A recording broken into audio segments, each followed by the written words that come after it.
ભારતના વડાપ્રધાન નરેન્દ્ર મોદીના સ્વપ્નના વિશેષ એવા કુટીર ઉદ્યોગ ગ્રામ્ય વિસ્તારોમાં વસતા હસ્તકલાકારોને વધુ આર્થિક સક્ષમ બનાવવાના નિર્ધારને આકાર આપવા ગુજરાતના સુરત ખાતે એકતા મોલનું આયોજન કરવામાં આવી રહ્યું છે। સુરત ખાતે આકાર લઈ રહેલા એકતા મોલ માટે કુટીર વિભાગના કમિશનર પ્રવીણ સોલંકીએ આ એકતા મોલની રૂપરેખા આપી સમગ્ર આયોજનની સામાન્યતા નાના કારીગરોને વધુ મદદ કરવા માટે તૈયાર માળખાકીય ચિતાર આપ્યો હતો।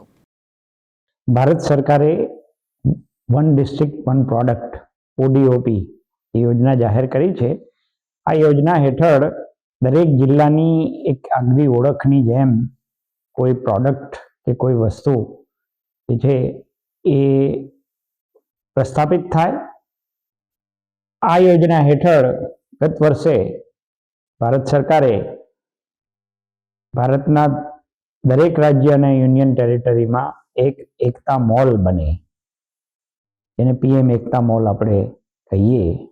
તો આ એકતા મોલ દ્વારા આ ઓડીઓપી પ્રોડક્ટ બનાવવાવાળા કારીગરો કે એને પેદા કરવાવાળા ખેડૂતોને એમની જે વસ્તુ છે, એમની જે પ્રોડક્ટ છે એનું સારું માર્કેટ મળી રહે એ માટે આ પ્રકારના એક મોટા મોલ, જેમ મલ્ટીનેશનલ કંપનીઓની વસ્તુઓ વેચવા માટે મોલ હોય છે એ પ્રકારના એક મોલની આ એક સરસ યોજના ભારત સરકારની આવેલી છે।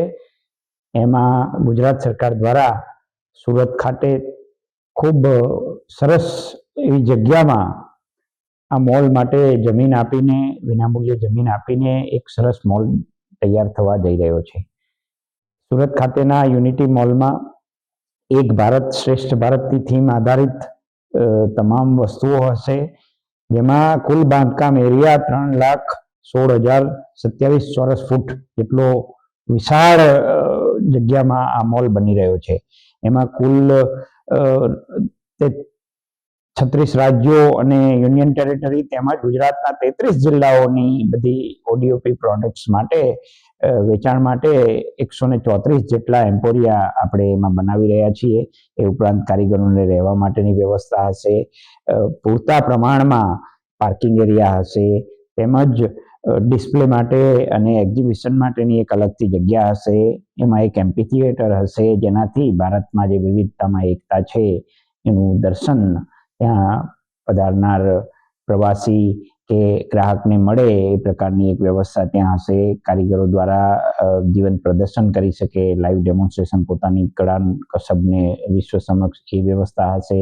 સેમિનાર હોલ, ટ્રેનિંગ હોલ હશે અને એક ક્રાફ્ટ ગેલેરી હશે, જેમાં ગુજરાતના અને અન્ય રાજ્યોના વિવિધ ક્રાફ્ટને એક સારી રીતે આપણે વિશ્વ સમક્ષ રજૂ કરી શકીએ। ફૂડ કોર્ટ હશે, બાળકો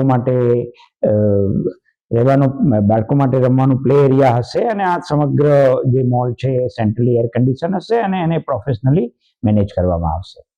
આભાર। અવકાશ બારોટ, દિવ્યાંગ ન્યૂઝ, ગાંધીનગર।